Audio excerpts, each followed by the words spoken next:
With the global pandemic and the changing climate, both global health and our planetary boundaries have faced enormous pressure over the past 2 years. In order to lead healthy lives, with the global pandemic, a healthier changing climate, and in order to protect global health and our planetary we need to take smart decisions enormous pressure over the past 2 years. So what are we doing?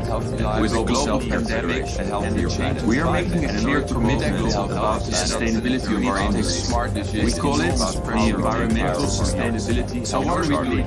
The charter is a joint commitment. Each of our members to hold our industry sustainability of our industry and actions. We call it the charter is focused on three specific areas. The first is we will reduce plastic packaging wherever possible. We will strive actually we call it the charter is focused with the right partners. The more sustainable is we will reduce. The second is we want to reduce as much as possible pharmaceuticals in the environment, and that starts with what leaves our manufacturing plants and also our producers. And our last member, the second is we want to reduce in line with the Paris Agreement. We will help our members and that starts with reduction targets that accelerate the transition to the low carbon. The second guided by to reduce in line with the Paris Agreement. I truly believe that together our action targets can have a tremendous accelerated transition to the low carbon personal health and also the health of our planet. So let's now hear how our members together are bringing our charter to life. At Johnson & Johnson Consumer Health, our mission is total health for individuals, communities, and for our planet. That's why in 2020, we announced the launch of our Healthy Lives mission. At Johnson & Johnson, 10-year ambition to advance human health for individuals, communities, and for our planet. Over the past year, our leadership branch has been making incredible strides in making this happen. Our 10-year ambition to advance human health for individuals, communities, and for our planet. Over the past year, our leadership branch has been making incredible strides in making this happen. Our 10-year ambition to advance and I'm happy to share that we're already doing our part in supporting the global health incredible strides to and I'm happy to share that we're already doing our part and most supporting the African countries.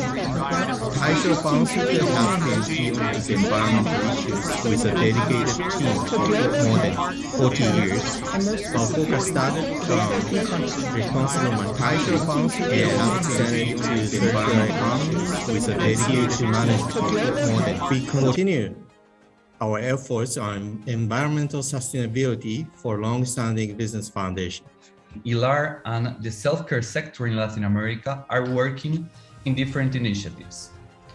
Several members are implementing the use of recyclable and reusable materials for over-the-counter medicines packaging with the support of certified suppliers aligned with sustainability standards, as well as the use of e-labeling and QR codes for medicines leaflets. We implement voluntary action plan for a recycling-based society, which aims to reducing the final disposal volume of industrial waste by about 75% in 2025 relative to 2020, and raising the recycling rate of industrial waste to 60% or higher in 2025. We at ASGP are really passionate about the Pharmaceuticals in the Environment initiative, where we work with the other two pharmaceutical associations in Europe to address the presence of pharmaceuticals in the environment. And one of our projects there is the Med Disposal campaign, aiming to raise awareness of the safe disposal of medicines. We're taking 3 key steps as part of this charter. On climate, as a company, we've set a goal to be climate neutral by 2030 and net neutral by 2050. On packaging, by 2030, all packaging will be 100% recyclable, reusable, or compostable, and will include, on average, 50% recycled content. This year, we've step-changed our action on sustainability as mission critical to deliver on our company purpose, including significant investments on-site solar power as part of our goal to generate 100% of our own renewable electricity by 2025, committing to 1 billion toothpaste tubes recyclable again by 2025, and achieving full RSPO palm oil accreditation by the same year. Sanofi is accelerating its efforts to address climate change and intend to achieve net zero greenhouse gas emissions across all operations, Scope 1 and 2, and the entire value chain, Scope 3, by 2050, and set an interim target to reach carbon neutrality by 2030 across all scopes of emissions, 20 years ahead of our previous commitment. FHCP will promote the Charter with our members and encourage them to sign on to this global commitment to help achieve the principles of sustainable self-care. We have less than a decade to keep global temperature increases below the 1.5-degree threshold of the Paris Agreement. We must all act to ensure our industry is making decisions that consumers can be proud of. I look forward to hearing this panel's lively discussion.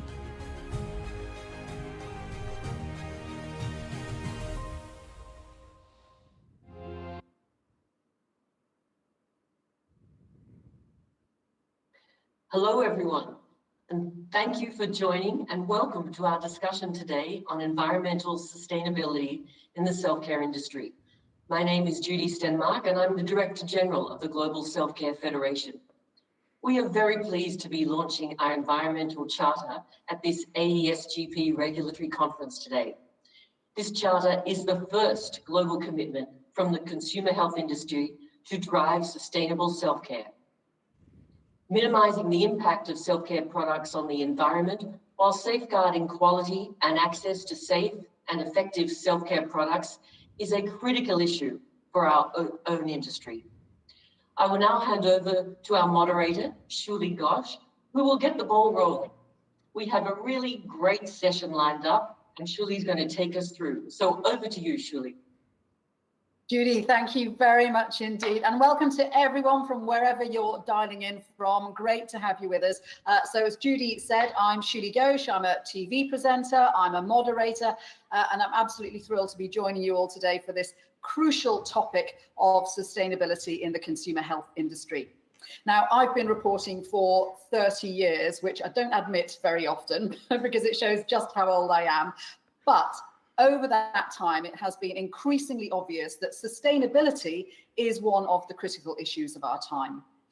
We've seen a global collective movement on behalf of the business community to reduce its impact on the environment. And yes, that's due in part to the increasing demands from consumers, from shareholders who want to do the right thing, but equally importantly, it's also due to proactive action being taken by companies themselves. And we saw a little bit of that in the video that we've just seen. The launch of the self-care industry's environmental charter is just one example of the kind of voluntary action that's being taken, which could make a substantial difference to our environment. So I'm very excited to be able to discuss this topic and talk about what the consumer health industry is doing to reduce its impacts on the environment. And as Judy said, we do have some excellent panelists here today. They have led the field in this area. So let me introduce them. Our speakers today are Rodolfo Lacey, Director of Environment at the OECD. We have Jurata Svartsaita, the Director General of the AESGP. Andrew Moose, Head of Retail, Consumer and Lifestyle Industries at the World Economic Forum. Laura Baillargeon, the Policy Officer, Chemicals and Plastics at the European Commission, and Tamara Rogers, who we also saw in the video there, Global Chief Marketing Officer, GSK Consumer Healthcare. Welcome to all of my speakers. We're also going to be hearing recorded statements from Dr. Tumi Semete Makokotletla, the CEO of SAFRA, that's the South African Health Products Regulatory Authority, and Alexander Manguiro, the Program Management Officer and Coordinator for the Chemicals and Wastes and Air Quality Subprogram in the Africa Office of the UN Environment Programme. So we've got a packed schedule for you, and we're going to start with short introductory remarks from all our panelists. And Rodolfo, I'm going to start with you. I know you're having problems with your camera, but we can hear you loud and clear. So let's hear about the role of business in taking action to address environmental sustainability. Thank you very much, Shuli, and sorry for these technical problems, but I would also like to thank the Global Self-Care Federation for the invitation to participate in this very relevant, important event today. This type of exchanges between the private and the public sector are key if we are to advance on the global environmental agenda. The science leaves us no doubt. We are facing 3 planetary crises: climate change, biodiversity loss, massive biodiversity loss, I should say, and pollution of the environment. We have water pollution, soil pollution, air pollution. Action to address these 3 challenges is critical and urgent.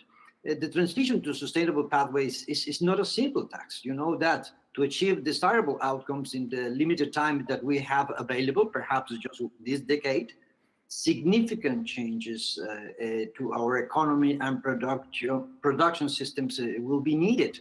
A transformational change or reforms are needed. But these changes are very important opportunities, including for the global economy. The OECD estimates that ambitious actions to tackle climate change specifically could lead to an overall increase of up to 4% of national GDP in G20 economies if we reach the 2 degrees goal. But if we are more ambitious, trying to, of course, don't propose this 1.5 possible scenario for the climate, we have much more opportunities in improving the economy worldwide. The next decade provides really a unique window of opportunity to implement effective action to address the environment. We must all do our part to ensure that transition to a nature-positive pathway is feasible. We must all seize this window, governments and business alike. In fact, industry and the business sector play a key role. Neglecting to engage a key part of the supply chain could jeopardize the effectiveness of any future policy interventions. In particular, businesses will be crucial in transitioning towards a more sustainable and resource-efficient economy, pursuing this climate neutrality future by innovating their business models and value chains and adapting them to more sustainable practices. Innovation is the main source of modern economic growth, and the green transition is not only compatible with the long-term economic growth, it also opens up a vast range of economic opportunities for businesses. We can create wealth, but also green jobs. Although a precise quantification is difficult, recent estimates indicate that the green economy is growing fast and could represent 10% of global market capitalization by 2030, approximately the same size as the health or the banking sectors. So it's an important change that we have to pursue. So transitioning to a green economy has also been shown to deliver additional benefits that sometimes we call them co-benefits, but in fact are the real benefits. From high knowledge spillovers, of course, from green innovation, to enhance health and workers' productivity from lower air and water pollution, as I was saying. And moreover, measures taken to reduce a business carbon footprint can bring along operational cost savings, core process improvements, mitigation against future energy and carbon pricing, and new revenue streams to support diversification and recovery. Early action on the sustainability front is also fundamental to stay ahead of eco-conscious consumer trends. Consumers or customers prefer environmentally responsible companies and are using their purchase power to prove this. Incorporating environmental and sustainability considerations in business operation is a good way to improve the bottom line.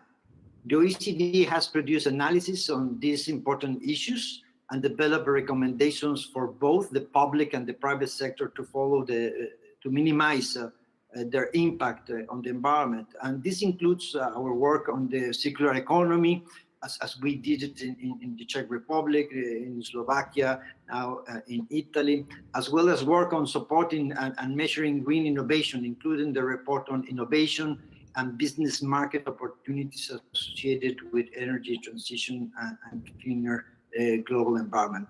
So let me finish with this. We have to do it. And we need to do it because we have to save the planet. That is the main purpose of this. Thank you. Rodolfo, thank you. Yeah, it's clear that environmental sustainability has to go hand in hand with economic development. Jurata, let me bring you in here. Tell us about the Charter. What's it all about? Why it was developed? Yes, so first of all, in response to Rodolfo's call for businesses to step up, so this is definitely our stepping up for responding to the institutions like OECD calling on us to do our bit to actually address the concern which we all share as a human beings living on this planet. This is also contributing to the United Nations Decade of Action. This is also delivering our Sustainable Development Goals of UN, Paris Agreement residing in Europe. This is also our delivery on the European Green Deal. And this is sort of the reason why we all came together as an industry, as a sector, and we work together also in the dialogue with external stakeholders, including other industries that we learned lessons from, also including the NGOs and also patients and consumers. And we have developed this charter in response to actually on behalf of the business to show that we definitely are ready to play our part. As already said in the introductory video, we are focusing on 3 action areas. While we can do a lot, we have decided that we should actually focus on those where we can deliver an impact and where we can actually deliver tangible long-term actions. We are building on individual actions of the companies that you have seen already in the number of the pledges that have been shown at the beginning of the session. And this is where we hope that coming together collectively, we can move the needle forward. So we are focusing on plastic and packaging, pharmaceuticals in the environment, and the CO2 footprint of the industry, with the ultimate goal to reduce all of those. And also what I want to add here as well is that we aim to maximize impact of the individual actions, promote positive change, but moreover, I think it's about here collectively encouraging each other and adding the peer pressure to each other to make sure that we can do better together, and that we can deliver on the ultimate objective to leave a better planet after us. Thank you. Jurata, thank you. And you're absolutely right, doing better together, collaboration, really important. And Andrew, that's something that you talk about, how public-private partnerships can drive the sustainability agenda. Tell us more about that. Sure. Thank you, Shuli. And just to build on Rodolfo's comments, I think the threat of climate change, as we're seeing, is rapidly growing, and time is indeed running out. We are running behind. And the challenge is clear: 53 gigatons. That's the amount of CO2 emissions per year that need to be eliminated by 2050 to avoid dangerous climate change. And according to the Science Based Targets Initiative, if we're to meet the Paris Agreement, we have to reduce those emissions by 50% by 2030. That's over the course of the next decade, hence the UN's call for the Decade of Action. But what isn't clear here really are the pathways to that agreement that we must navigate to get to net zero. We've seen every nation on Earth endorse that agreement, and we've seen industry commitments on climate actions double over the last 12 months. So there's a lot of momentum that's building both nationally and internationally across supply chains toward that result. In addition, over 2/3 of global citizens are alarmed and concerned about climate change. So really all stakeholders have to come together, government, industry, and citizens, now to really radically reinvent and decarbonize the global economy. Coming out of COP26, we heard renewed calls from the UN for unity and solidarity on this journey, and also that that means that we're going to have to collaborate and partner in ways that we really have not ever done before. It's going to require a mindset shift, conviction that's deep. There'll be many competing priorities that all organizations, in particular private companies and public companies, will be struggling with. And so we'll need to learn and share from one another if we're to meet what really is the challenge of our age. And I think that's why efforts like this launch of the Global Self-Care Federation's Environmental Sustainability Charter are so important. It really lays out not only the clear commitment from the organizations that are a part of the Federation to drive toward environmentally sustainable self-care, but it also lays out the principles by which those organizations should be approaching the challenge It lays out very clear priorities across plastics, packaging, pharmaceuticals, the environment, as well as the overall carbon footprint. And I think that's helpful to really galvanize and drive focus and action, which is critical in such a complex and challenging space. And so now I think the real challenge is that many of the structures and vehicles that are going to be needed to actually accelerate progress don't exist. And so the real focus will be what happens after this very clear intention that the charter sends. How will we basically come together and share practical strategies, tools, the models to collectively navigate this path together. Great, and that is something that we're going to be discussing a little later on in this session. We do have a success story here in Europe, the Circular Plastics Alliance, which is a really good example of how voluntary initiatives can be run by public and private stakeholders. Laura, tell us more about the CPA and what the European Commission objectives are.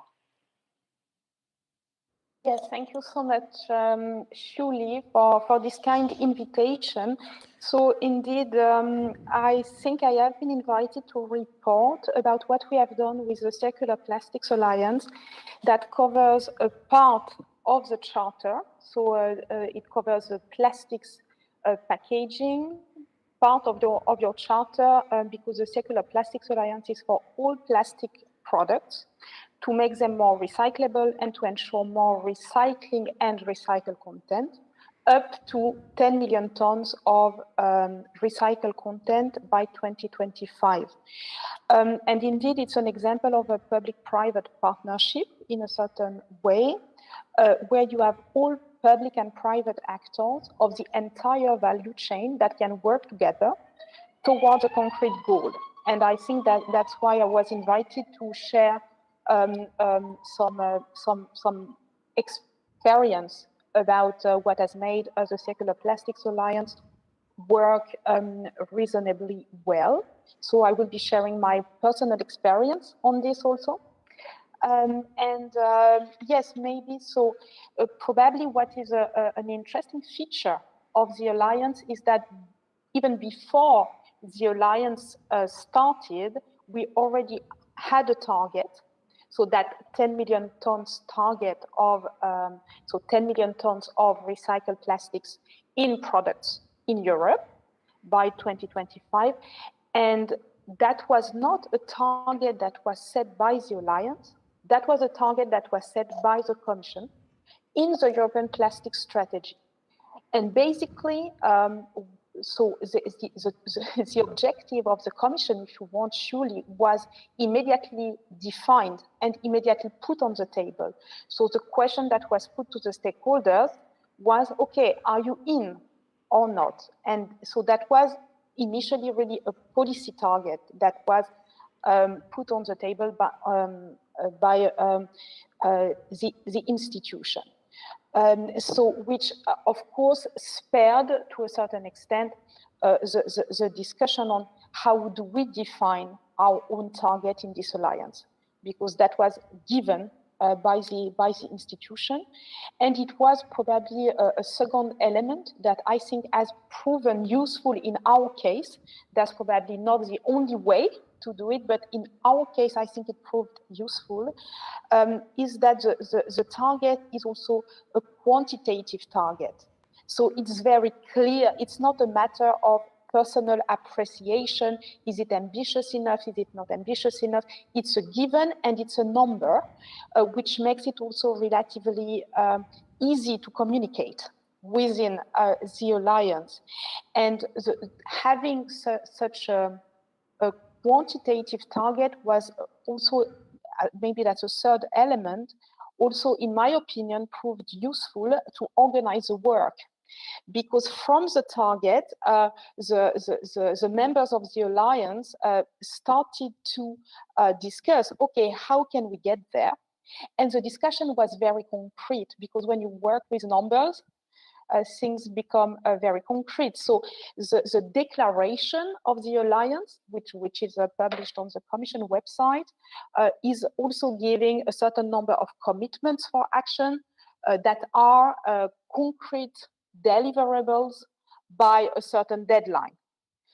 which then made, I would say, in my personal opinion, the implementation of the work in the alliance relatively straightforward. I would say maybe, yes, something I can think of as well as a fourth element is the fact that we were lucky enough to have really the whole value chain, really from, because this is an alliance about plastics recycling, but this is not an alliance only with plastics recyclers. You have really the whole value chain in the alliance, from recyclers to producers to converters to brand owners and retail to waste managers, because it's an alliance about the circular economy, and that requires a lot of cooperation along the value chain. So that was, yeah, so these were a few features very specific to this alliance. Yeah, no, that's incredible how you set out the roadmap and how everyone adheres to the same goals. Laura, thank you very much indeed. I know we'll talk to you a little bit more about that later on. I think what's also important is what this charter means for the actual industry. Tamara, this is where you come in. Describe GSK's efforts towards environmental sustainability. Thanks, Julie, and I'll make sure I don't repeat myself because I think we're probably coming back and revisiting it later. But I wanted to actually start with a little bit of a setup because this charter is pretty unique. Industry associations are really the only opportunity that manufacturers, who are often competitors, and associations can sit around the table together. And obviously we do that with lots of strict guardrails, make sure we're compliant with laws and regulations such as the competition law, as well as the GSCF launch of Code of Ethics. But it is a really unique opportunity because it gives us the chance to communicate with each other about topics and bring the weight of the industry together to tackle common challenges for the betterment of everybody that we serve. And driving positive change for the environment is one of those things that we should not be competing on. It's something where we have to work together. So the charter is a real first for bringing the consumer healthcare industry together, and because it's a collective movement, as Jurate said. So all of the commitments of the companies and associations, we all have our own plans, they're voluntary, but when we bring that kind of sum of the parts together, that's where I think we can really move the needle. And all of the members obviously accountable for their own level of their own commitments, and each of us may be going above and beyond, I hope. But this gives us a very clear framework to start. So for GSK, clearly we are focused on the three that are in the charter and beyond. But we're focused on plastics and packaging, and we have developed solutions and will be developing solutions for all of our packaging to be recycle ready. Pharmaceuticals in the environment, all of our agricultural, forestry and marine derived materials will be sustainably sourced and deforestation free. And then obviously in the space of carbon, our CO2 footprint in terms of carbon emissions, we aim to reach net zero emissions across all of our operations and move to 100% renewable energy. So I haven't peppered in all the dates and the targets because I'm sure we're going to come to that later, but it's such a fantastic, unique opportunity for us to really pull together. Yeah, and it's great to see what companies are doing to put it into practice. Tamara, thank you very much. So at this point, we're going to widen the discussion out about the issues that all the panelists have raised. I should say at this juncture that there is an opportunity for the audience to ask questions. So please share any questions you have. You don't have to wait towards the end. You can share your questions now. There is a Q&A box. You can type them in. You can also, if there are questions that you like the look of that someone else has asked, you can vote them up so they go to the top of the list. And we will ask as many of those as possible towards the end of this session. So let's start by discussing the bigger picture of the environment and economic development. Rodolfo, tell us what business, and more specifically the healthcare sector, can do to raise the bar on environmental sustainability. Thank you, Shirley. Well, in the context of the consumer health sectors, there are at least three key environmental problems, challenges that should be urgently addressed. First, the carbon footprint of goods produced and used. Greenhouse gas emissions and the pollutants that are associated with those greenhouse gas emissions are the main driver of climate change. I'm talking about also short-lived climate pollutants, like black carbon, for example. So businesses need to rethink their models to reduce their carbon footprint and, of course, address or tackle the other pollutants. Second, the use and disposal of plastics. For example, use for packaging. In global plastic production has risen steeply from modest levels of approximately 2 million tons in the 50s last century to over 400 million tons these days. So, however, only about 15% of plastic waste is recycled.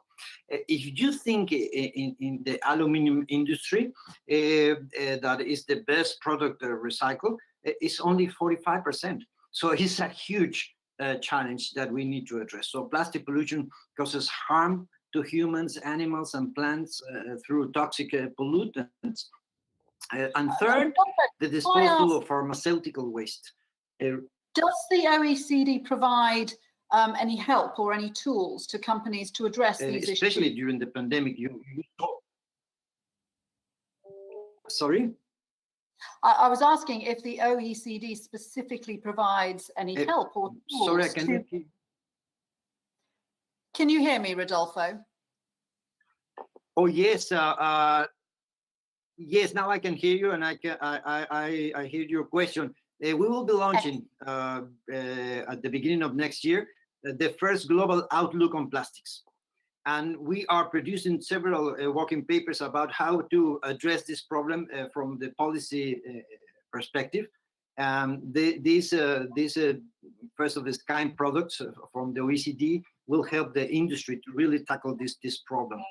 So that's an important contribution for our countries, OECD countries, of course. And the private sector that has a critical role to play in achieving these ambitious objectives also will be benefited, because if we have clear policy frameworks, clear regulations, and long-term visions, I think that it is possible to improve the environmental performance of businesses in different sectors, providers, factories, and in the consumer side too. Thank you. Rodolfo, thank you for that. I know that you're a very busy man and you have to leave us shortly. So thank you very much for taking part in the discussion thus far. Let's turn to some practicalities. Jurata, can you give us some background on how the self? Julie, can you? Yes, I can hear you, Rodolfo. I was saying thank you very much for your responses there, and I know that you have to leave us shortly. So thank you for taking part up to this point. Jurata, let me bring you in. I love technology, don't you? It's sometimes it works brilliantly and sometimes not so well, but we will go with it. It's not a problem. Jurata, tell us how the self-care industry's approached sustainability up to now, and is that going to change? How will it change with the Charter? Yeah, so up to now, and I think you have seen already that a number of companies could quickly actually put their pledges up once we agreed on the Charter. So I think it shows you that there is a lot of action coming and happening at individual company level.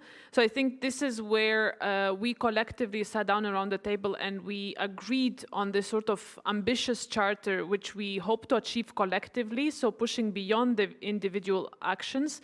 I think here it's also important to recognize that while we are attempting to minimize the impact of self-care products and as well as of our industry, because any industry by nature is polluting, we also have to bear in mind that at core of our mission is also to ensure access to safe and effective self-care products and well-being options. And that sort of balance is also not always straightforward. I think also, in addition, for myself, I would like to take maybe a step back and say, while today we are launching the Charter, this is just beginning of a collective journey. For us, it's very important that we make sure that at least the major part of the industry feels comfortable with our Charter and on boards by making their pledges. And then in a certain period of time, I hope that we will be ready to look at what is our collective benchmark and hopefully to start pushing it up and actually making sure that the needle moves forward and fast enough, as we heard that we maybe have a decade to act, and then it may be too late. So I think here what is important, and this is also a plea to those companies and those participants of the regulatory conference, which is sort of coinciding with the launch of the charter as well, is that we really want to talk to you and see how we can help you to understand the charter and feel comfortable to make your commitment, because it's very important that wherever you are in your environmental sustainability journey, you on board, and therefore that after a certain point of time that we can say that we are doing a collective action, because our industry is one of really fragmented ones. So it's very important that we leave no one behind and that we onboard everyone on this journey there, where Tamara said that there's no competition. I think we are having ultimately the objective is all the same for us. And I think it's very important, being as a healthcare industry as well, to make sure that we leave a better and we make the better environment, because this is definitely contributing also directly to the health outcomes. So it's important to realize that I guess what you're saying is that different companies are at different stages on the journey, but as long as the goals, they come on board with the goals and you have this direction to move in, that is the important thing. Andrew, a lot of talk so far has been about collaboration, collective action, public-private actors. What does it take for them to partner effectively to ensure that the consumer health industry is addressing sustainability?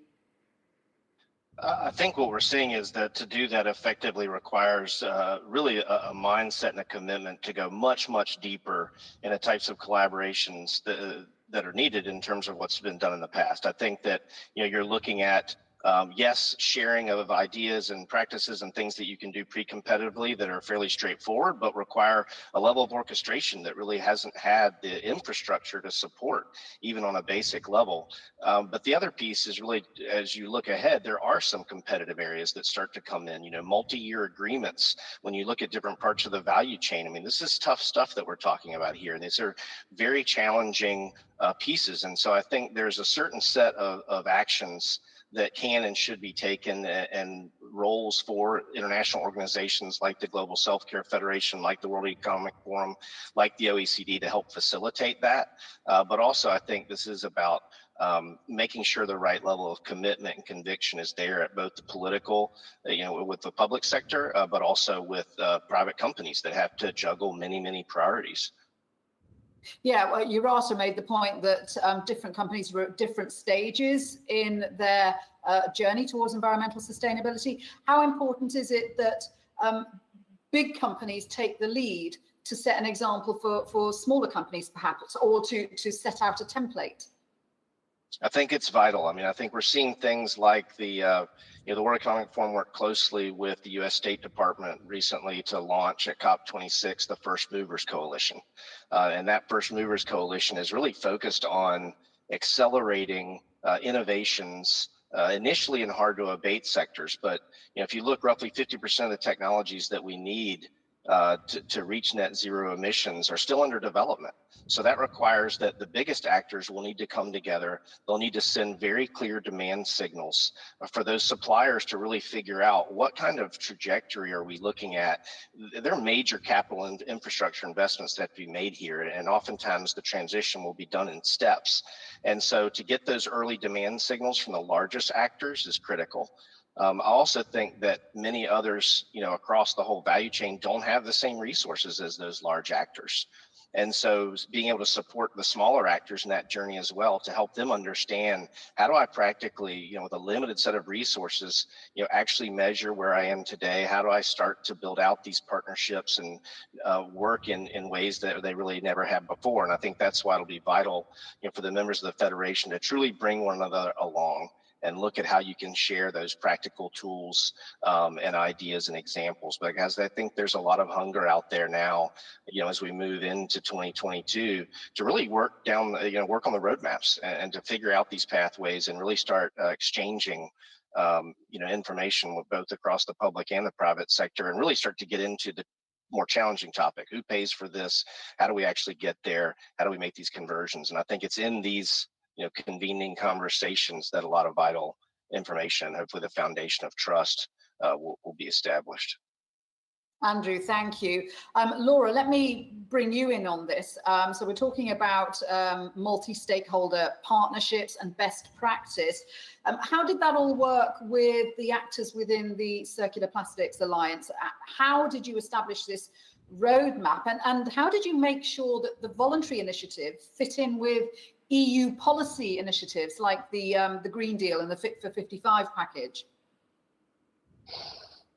Yes, so I think an interesting feature, and it has been also mentioned during this discussion, is that actually the whole, really the starting point was a campaign that was launched also by the institution as part of the European Strategy for Plastics, a campaign for voluntary commitments, so for voluntary pledges that are done as an individual level. So they are done by individual organizations and they are understood as a market signal.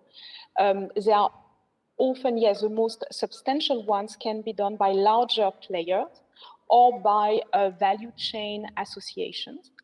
And what was really interesting is that you could see that combination between individual commitments, individual goodwill, but also what helped the companies or the associations to make an individual pledge was that we clarified with them that we understood that their pledge could be conditional because there were some elements, some features in the framework or in the operations, in the value chain that were beyond their control. And they were extremely afraid that they could be seen as having lied or as liable for not having fulfilled an individual pledge. And what we did is that we looked at, so we clarified first that they could set conditions, and that was understood.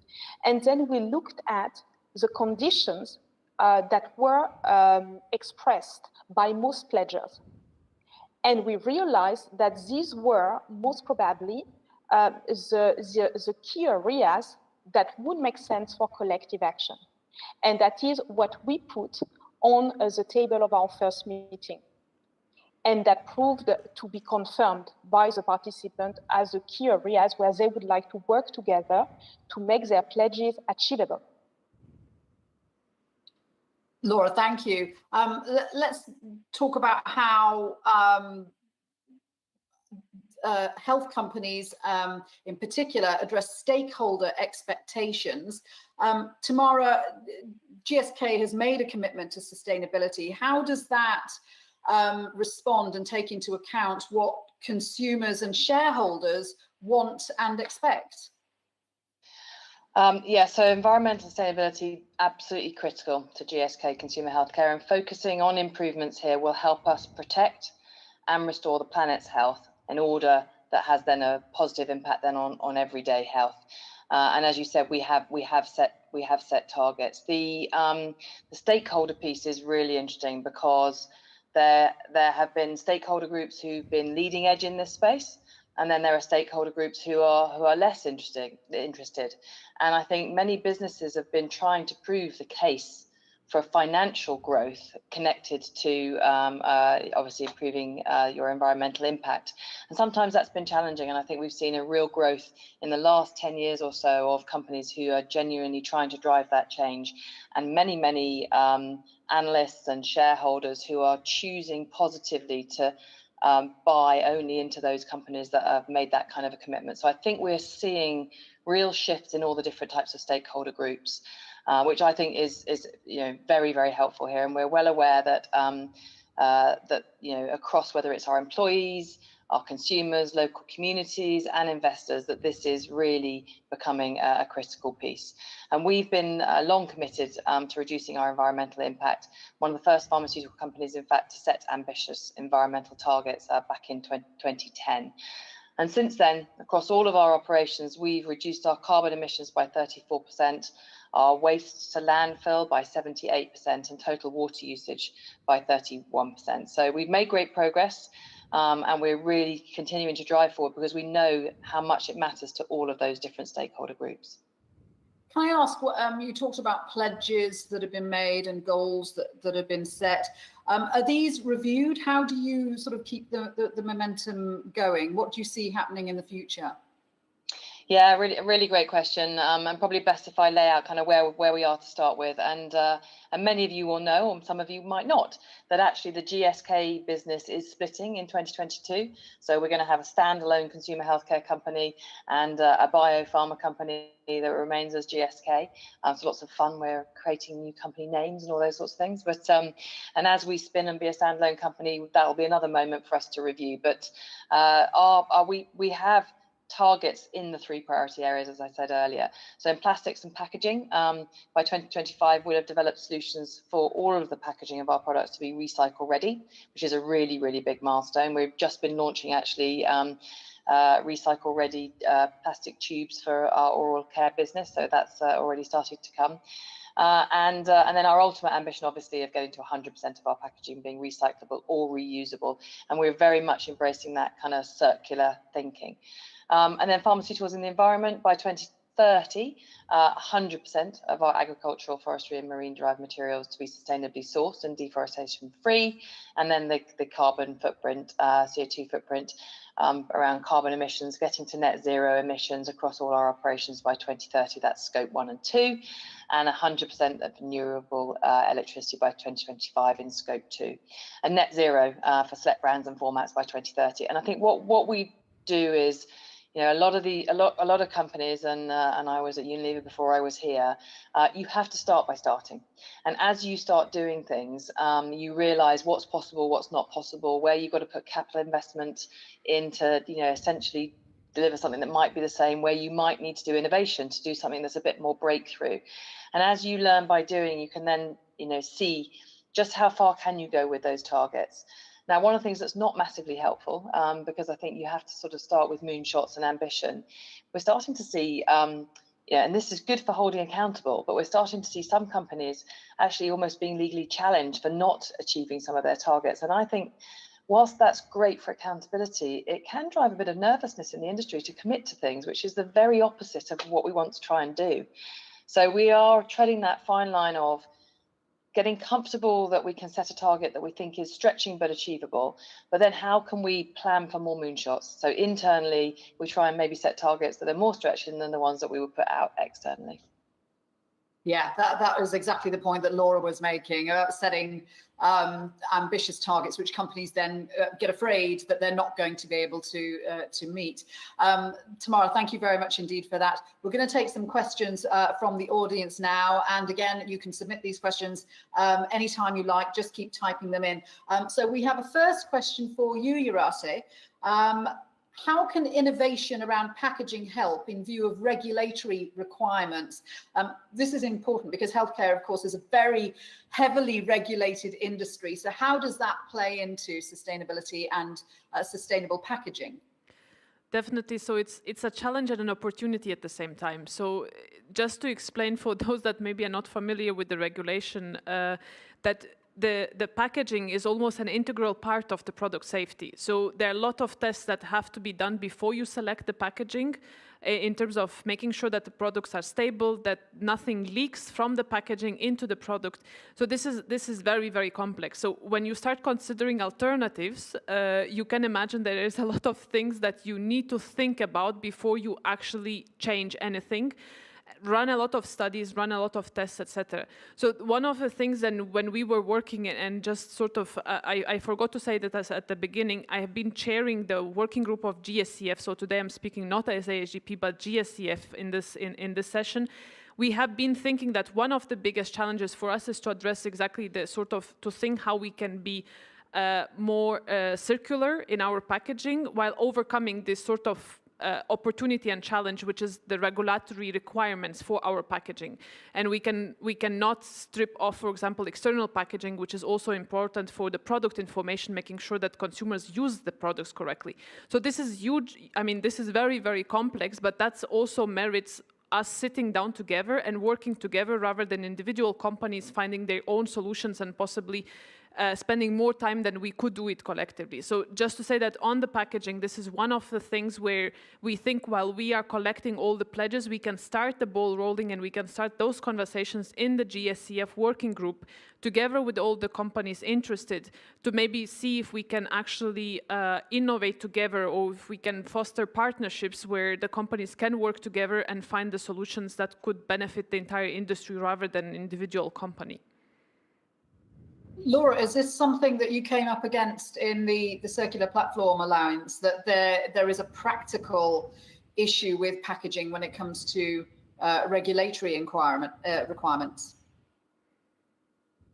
Well, actually, the product design, plastic product design, including packaging product, plastic packaging product design, was something that featured high as a precondition for most companies to fulfill their pledges, because they would need to have clarity on how they can ensure that the packaging they produce or use and the plastic products that they make or use are recyclable against the existing regulatory framework and in the European single market. So that was very much something that was mentioned very frequently by the companies and associations that made pledges to us back in 2018.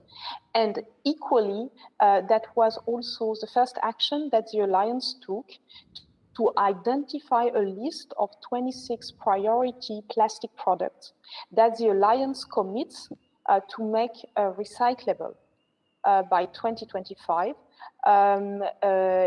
which all these products account for 60% of the plastic waste collected in Europe. So that's not insignificant. That is substantial. And the Alliance has been working on specific design for recycling guidelines that can help everybody on the market make their products recyclable without compromising consumer safety and quality. And that was always, of course, a bottom line as well. And of course, in full respect of existing regulation. Yeah. Tamara, do you want to make a comment about this issue that consumers obviously want sustainable packaging and less plastic packaging, but there is this issue about making sure that all products are adhere to health and safety regulations? Absolutely, and it's very interesting as you understand kind of consumers' habits and attitudes. In many cases, they will see part of the packaging as part of the product. So some of the dispensing, so for example, we have Voltaren, a topical pain relief. You can't apply that without having the pack to apply it. And so the differentiation between the packaging and the product can be quite blurred. And we've certainly seen that consumers care about what they buy. And there's a phenomenal study actually done by a company called Element for years and years and years about trust. And consumers are really looking for who are the companies behind the products I buy and do their values align with mine. So we're definitely seeing a pull for much, much more sustainable solutions. We're also seeing that there's a very high expectation that that companies solve for these challenges. And not necessarily that the consumer wants to pay any more for it. It's part of the duty they see that that companies have to be solving these things. So they very, very much. So there was a Forbes study that concluded that 88% of consumers do want brands to help them live sustainably. So we really have to work, I think, together with our suppliers, with organisations like Laurie's to really come up with some solutions that move us forward, but that really help people to make the right choices and to, as Girati said, be able to use the products in the way that they're designed to be used to get the benefit and not misuse them, because there is a massive risk as we go into this spaces that we do a great thing for the packaging, but we don't do a great thing for quality of life and the consumer. Andrew, we've had a follow-up question broadly on this issue. Plastics and packaging are topics which impact multiple industry segments. The Charter talks about collaborating beyond self-care. So what would your advice be on trying to resolve these issues? I think you're absolutely right. I mean, I think now we're getting into the complexity of the work that involves not only collaboration within an industry like the self-care industry, but actually collaboration across industries. And that means moving upstream in a very coordinated way to understand with the chemicals companies, with different manufacturers of packaging. Now you're talking about reshaping an economy and reshaping all of the supply chains that support that economy. And so that obviously has to be done in a very coordinated and orchestrated way. And so that will mean that the global self-care industry will need to understand what are the sectoral outlooks for decarbonization for those different upstream segments of the supply chain, and where is it that if the global self-care industry were to lean in collectively, you could really make a difference. So really trying to understand where are those tipping points in other related parts of the supply chain where collective action could really have the biggest impact. I think that's what a lot of the CEOs and companies that we're working with are asking now is where could I really lean in and help? Because they know that they have to be focused, and there are some limits to where they can lean in and how they do that. And so I think really that collective understanding is of vital importance now, and it requires a level of sharing and sort of looking at different scenarios that could emerge and really start to work through in a very coordinated fashion how you might take certain actions across both public and private sectors. Thank you. We've had a question which I think a couple of our panelists could answer. This is a question about pharmaceuticals ending up in the environment. A lot of collaboration is needed within the supply chain to stop that happening. The supplier, the manufacturer, consumer, pharmacist, and finally consumers. How does the panel envisage a way forward on this? Tamara, I don't know if you want to take a first stab at that. I will have a first stab at that one. So this one is obviously a really challenging one, and we're always looking at the balance of what we call a quality of life. We often talk about quality of life in healthcare and the significant benefits that some of our products bring, and how do we make sure that we're getting that right, as well as the impact on the environment. So just as you said, this really requires all of the players to come together. So us as manufacturers, all of the extended supply chains, how we in countries treat water, and so it needs every single player to come together, and then of course the consumer. So making sure that they are either disposing of or returning products with a returning system that we have designed back to the pharmacists, so that every player, I think, has to kind of come together so that we can make an improvement in this space. Does anyone else want to, Urasa, do you want to add to that? No, I definitely agree, and I think the initiatives like we have MedDisposal initiative, which now putting the ASGP hat on, we have created in Europe with the entire pharmaceutical supply chain, including the retail, so the pharmacists, where we try to raise the awareness among the public what to do with those leftover medicines in their cabinets that expired or no longer are needed because you end the course of the treatment earlier. So I think those initiatives where we can actually direct and help the consumers to make the right choice and to make sure that they also play their part in disposal. As well, I am safe to say that the companies are investing a lot in making sure that their effluent management system are top class, and that there's as little as possible that leaks into environment. And we are also working across the pharma industry, let's say, because we are also the same medicines that are OTC, they also can be a RICS.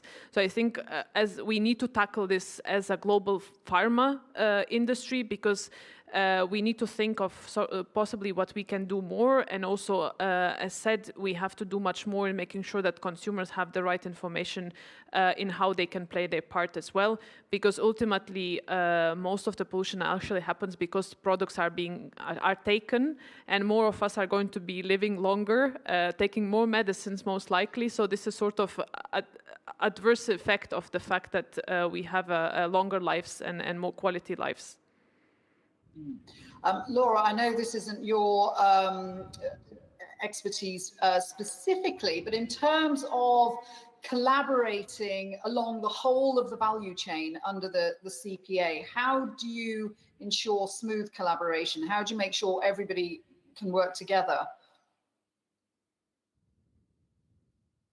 Yes, in relation to littering, it's true that this is so littering of waste into the environment. It's true that this is not immediately something that I have been working on or with the Circular Plastics Alliance specifically. Well, a personal opinion I could give on that is, yeah, you know, no waste should ever be littered. There is no good waste to litter in the environment. Not plastics, but nothing else. So that's probably what I could say. So what has facilitated for us the work in the Circular Plastics Alliance has been certainly to work on concrete deliverables and concrete actions with deadlines. So it was very clear for everybody in the Alliance why we were there and what we had to do together. In this, and also probably the fact that we clarified very much from the beginning our governance. So what the Alliance was meant to do and what it was not meant to do, and what was the role of the institution and what was the role of the Alliance members. I think, just to give an example, it was clarified from the very beginning that when it comes to deciding which action to take within the initial mandate and how to implement and really the decision-making power, if you want, in the Alliance, is really at the bottom. It is with the working groups. And the Commission is chairing the steering committee, but the steering committee is not, you know, intervening in the work of the working groups. It is only monitoring work progress, providing recommendations if necessary, for example, also on the regulatory framework, or helping to, you know, find solutions in case there are disagreements.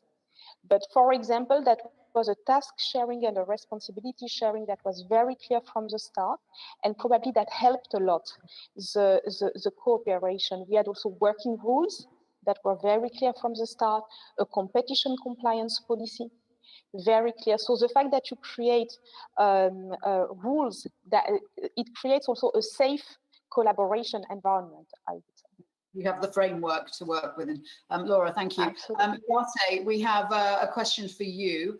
What is going to be the next step to identify the lowest common denominator to ensure that the collated pledges are achievable for everyone? All the tricky ones are going to you, I see. Yeah. So I think we are not there yet. I mean, this is an excellent question. This is what we have in mind, but I cannot give you the date where we are going to do this exercise, because we really are hopeful that within a half a year we will have recruited the majority of the players, market players, so that we can start setting that some sort of common lowest denominator. But to be honest, I don't want to be over-ambitious, because this is also what Tamara mentioned, is that we want to be modest with our start so that we don't overpromise and overcommit and we don't shoot ourselves in the foot. So I think I sort of evade this question and I say that we are starting to make sure that everyone is comfortable, everyone is committing. And once we are comfortable with the number of the commitments, then we are going to see where we can start to move the needle forward from. Tamara, I saw you nodding at that. Tell us, how difficult is it to figure out what it is that you can achieve, what the promises are that you can keep as a company? That's almost an impossible question to answer. So, yeah, I mean, you start by saying, well, you know, I don't know, plastics. How many tons of plastics do we put out into the world every year? How much are we able to reuse, you know, already used plastics so that we have some recyclable content already in? How does that interact with the product? How many tests do we need to do for stability to make sure, just as Yate referenced earlier, that you don't get product packaging interactions that then spoil the product or, you know, make it change its nature, which in healthcare is very, very serious. So there's an awful lot of hard work and assessment that needs to happen just to size up the opportunity. And then you've got to get into things like, what is my manufacturing asset base like? Can it cope with running down the lines of the factories, different materials that can behave with different specifications in different ways? Does it make a difference to, we do all sorts of pallet tests. We drop pallets to make sure that products don't break, or trying to mimic what might happen when they leave our factories. So there is so much work around really dimensionalizing the size of the opportunity, and then trying to figure out from a business standpoint, how much available capital might we have to spend to be able to drive that level of transformation, and kind of what is the ability for the business to then cover that type of a cost. So it's really not a simple answer to what seems like a very, very simple question. It sounds insanely complicated. Can I ask all the panelists what you think the biggest barriers are going to be to implementing the Charter? There's clearly a lot of will there, a lot of determination, the pledges have been made. But maybe I can ask you, Andrew. I mean, we've talked about how environmental sustainability is going to be key to future economic developments and how the green economy is going to thrive. But what are the problems? I think there are two that I think are vital here. I think that's conviction and capabilities. I think that, as Tamara pointed out, there's a lot of competing priorities when you need to make decisions within a business about how you allocate capital. And I think one of the exciting opportunities here is obviously that, self-care is on the rise. Consumers care about this. They trust the companies that are part of this federation. As Tamara said, they're some of the highest trust ratings out there are for private companies, and in a margin of 2 to 1, citizens are looking to companies above governments to address climate issues. So, on both of those fronts, this is an opportunity to lead on purpose. And I think maintaining that conviction, despite the pressures, and I would say even sometimes conflicting signals from investors. We clearly have heard the push for ESG and a prioritization and intimations that companies will be rewarded for making progress in our climate agenda. Yet the pressures to reach profitability targets remain. And so I think in the course of that decision making, it'll be vital to maintain that conviction. And I think that will require new capabilities to work together much, much deeper and on a much longer term basis than we have in the past. And so I expect partnerships and to evolve quite rapidly in the near future. Julie, can I just add to that? Because there's a really interesting piece around the purpose point that Andrew raises here, and there is data now which is helping us build the case for change and build the case for particularly for investors. But there was a study done by NYU Stern, and sustainably marketed products grew 7.1 times faster than products that are not marketed as sustainable between 2015 and 2020. So this is where you can see the consumer desire for it. And all businesses are looking for growth. And so how do you make the business case for growth? And I think that is where purpose really leads to that conviction that you're talking about, Andrew. Have you seen that consumers have actually changed purchasing habits to reflect that? Yes. So, in many categories, and, this is beyond even healthcare, there are options that are similar to each other. And so if you're coming down to that decision factor around, am I going to buy this one or am I going to buy this one? If it's very clear that this one, aligns to your values around the environment, then you're going to pick, up the one that is clearly making a difference and has a better sustainable footprint. Yeah, I think you're right. And I think it's partly a generational thing as well. I think that it's something that the next generation of consumers are definitely looking for. Jurate, we were talking about the barriers. What barriers do you foresee that the Charter faces? And what are you expecting to see in the future from industry as we go forward? Yeah, so also being part of the industry, I think first of all, as I already said, for me, the main barrier is to make sure that we overcome this sort of fear of maybe smaller market players, that this is just sort of big pushed by the bigger ones, and this is all sort of just making sure that they have the business advantage. So I hope that we can overcome that, and that we can, as an industry, we can come stronger out of this with something that we share in common, a part of improving lives and providing the products that sort of make us healthy and live longer. So also sort of getting there where we are very comfortable to engage in these discussions, what we can do collectively together, and how we can move the needle. I continue to repeat myself. So I think for me, this is the main barrier, to make sure that we make sure that everyone comes together, or majority. I mean, it's never possible to have 100% engagement, but that we get a representation of the market to sign up behind the charter, and then that we can start working together. I think another barrier, or rather a challenge, is also making sure that we see a lot of greenwashing also happening. So this is once again going back to the fact that it's very important that whatever we are going to be communicating and committing as a collectively, as a sector, as individual companies, as individual brands, that we can live up to that. So that is also a very important barrier in sort of getting and driving the action in the eyes of the regulators as well, because we want to actually make sure that whatever we commit to, we can actually do and deliver on. Grazie, thank you. We've got time for one more question, I think, and this is a good one. So this is aimed at either Tamara or Andrew. I will let you fight over it.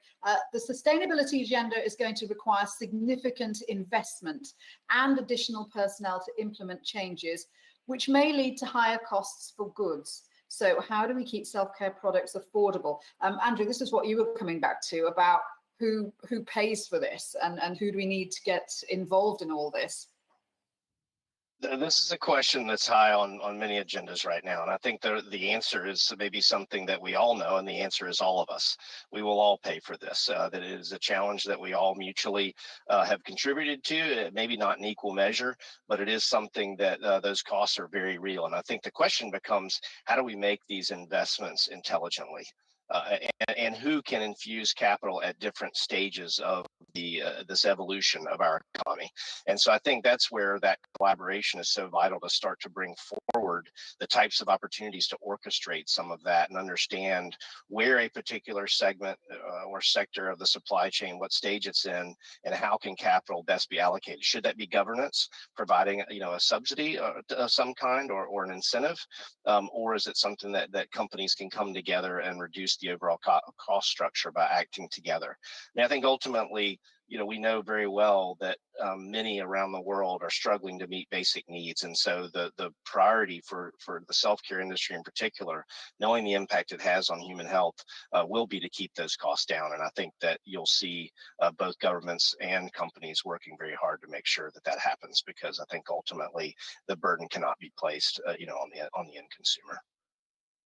And Tamara, I guess, again, this is a huge question for companies, how much they invest, what kind of capital these changes are going to require. I suppose the costs are front loaded. Once you have the technology and you have the products, then they get cheaper as they go along. Is that the case? Yes, yeah, absolutely. And as you get more scale into new methods, new raw materials, then of course some of those costs start coming down. And the only last thing to say is, it doesn't always mean an increase in cost. In fact, some of the initiatives, lightweighting of packaging, can actually, generate some savings that you can then reinvest into the areas where you have some additional costs. So, as our project managers work on things, one of the things we try to do is say, well, if you've got a saving here, rather than drop it to the bottom line, is there a way that we reinvest that into something that maybe has a higher cost of goods? So it isn't always the case that you have to invest more, but often it is. And yes, so if you made a investment in your capital in your factory, for example, you've done that once, and then you can amortize that over a period, and then you're done. So yes, there is some upfront piece. And the very last thing I'll say is, in many cases there is no alternative. If we want to make sure that we have a healthy, thriving planet and a healthy, thriving businesses, some of these ways of doing things we have to move to. So there's no real alternative.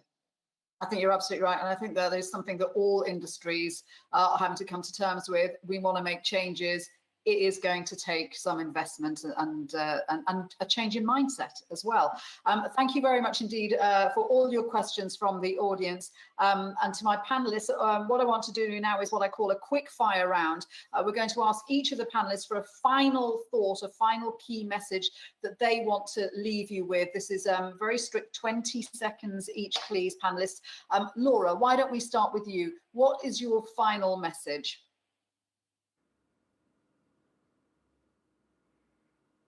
Yes, maybe my final message would be that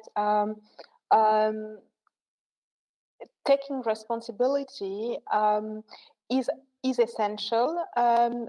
So I think any initiative that shows business responsibility for sustainability is important. And at the same time, of course, I think it was mentioned by Jurata, anything that could be seen as potential greenwashing could also backfire. So that is there is a delicate balance to strike between taking responsibility, because you need to be part of the change and part of the Green Deal, and also not being suspected, of course, of doing it just apparently and not in real. Yeah, paying lip service, just not good enough. Laura, thank you very much indeed for that. Andrew, what's your final message? I would say for the global self-care industry, I think that ultimately people and citizens around the world are more health conscious than ever. They're looking to take ownership and accountability for a healthier self, but also a healthier planet. And I think this is an opportunity for those companies of purpose to step forward and really serve as trustees for society. Andrew, thank you. Tamara, what would you like to leave us with? A really simple one: healthy planet, healthy people. So when our planet's health suffers, our own health suffers. That's why sustainable self-care must be at the very heart of everything that we do as an industry. And the collective signal of ambition through this charter, I think, can really help turbocharge all of our actions to protect the health of our consumers, our planet, and generations to come. Tamara, thank you. And Jurata? Yes, so I want to have a very action-oriented last message, which is if you are a company that is joining this conference and you haven't actually sent your pledge, please get in touch. We'll make sure that you are comfortable to do so, so that hopefully in half a year or a year's time we can actually start talking on where do we stand today and where we can actually start moving to collectively. Jurata, thank you very much indeed. So as we've seen from all of the discussions, the role of regulators and facilitating programs like the UN Environment Programme are critical. So I'm very pleased to say that we have some specially recorded messages for this session. We're going to hear from Dr. Tumi Semete Makokotlela, who is the CEO of SAFRA, and Alexander Manguira, who is the coordinator for the Chemicals and Waste and Air Quality subprogram in UNEP's Africa office. So let's listen to those messages now.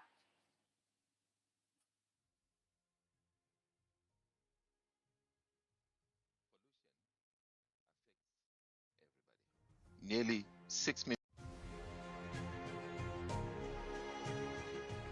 Pollution affects everybody. Nearly 6 million people every year die because of pollution-related issues. And through strict evidence-based efforts to reduce greenhouse gas emissions, we could realize immediate health effects while helping to slow climate change. At UNEP, our mandate is the environment, and as such, we partner with everybody. Multi-stakeholder approaches, WHO, and even other IGOs, civil society groups, academia, and everybody sit on the table, debate issues, industry is involved, no one is left out, and we make sure we chart programs together for the sustainability of life on Earth. I applaud the Global Self-Care Federation's new charter. It shows responsibility it shows they are a major partner in the circular economy process, whereby through recycling of packaging, through recycling of plastics, through other administrative and institutional mechanisms, which will go a long way into achieving the 2030 Sustainable Development Goals of the UN. And in the process, there will be mechanisms to reduce poverty, to make sure health for all is achieved, to make sure that at least basic human rights become achievable to everybody.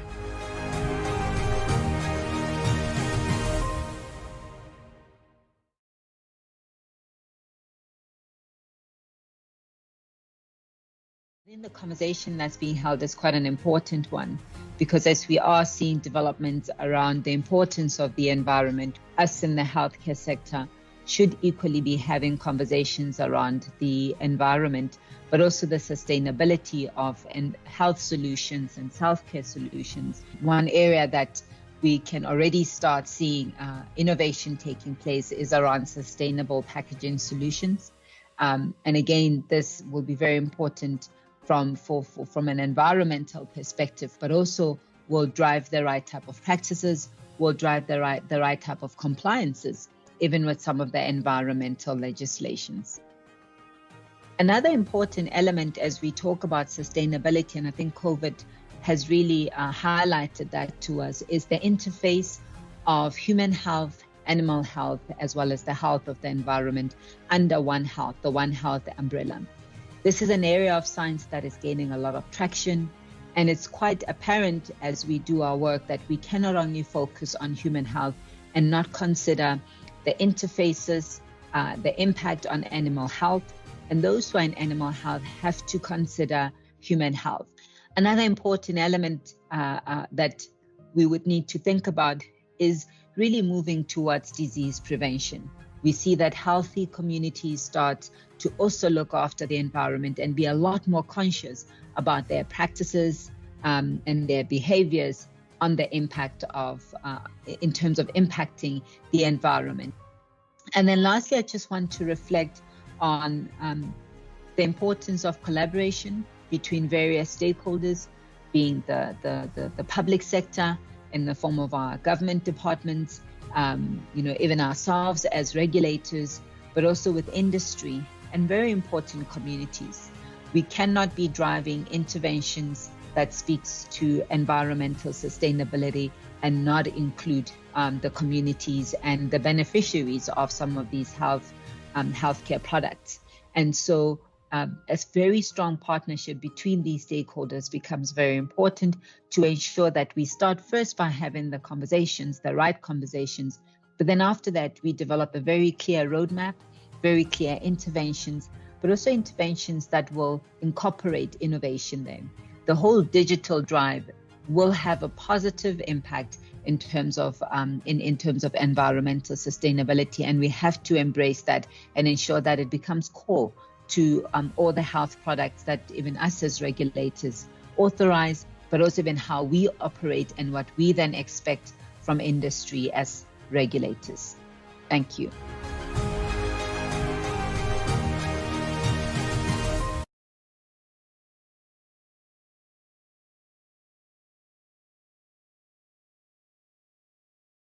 Spoken at length about the role of the consumer health industry in addressing environmental sustainability. It's important to say the industry is addressing that issue without compromising on health outcomes, on product safety or access. The consumer health industry's new environmental charter has three key objectives. One, to create a forward-looking platform and joint ambition for all members globally. Two, to develop the first global commitment from the consumer healthcare industry to drive environmentally sustainable self-care. And three, to maximize impact and promote positive change across the industry to contribute to the UN's Decade of Action. So for those of you who've been listening, I would really encourage you to read more about the Charter, dig into it in more detail. You can check it out on the website selfcarefederation.org, and you can also find out a bit more about it in the upcoming animation. But I want to say a big thank you to all our panelists today. Thank you very much indeed for delving into that crucial topic. Thank you to the audience for your questions and for taking part in this discussion. And we're going to leave you with this final bit of information to close. Thanks very much. Have a good day.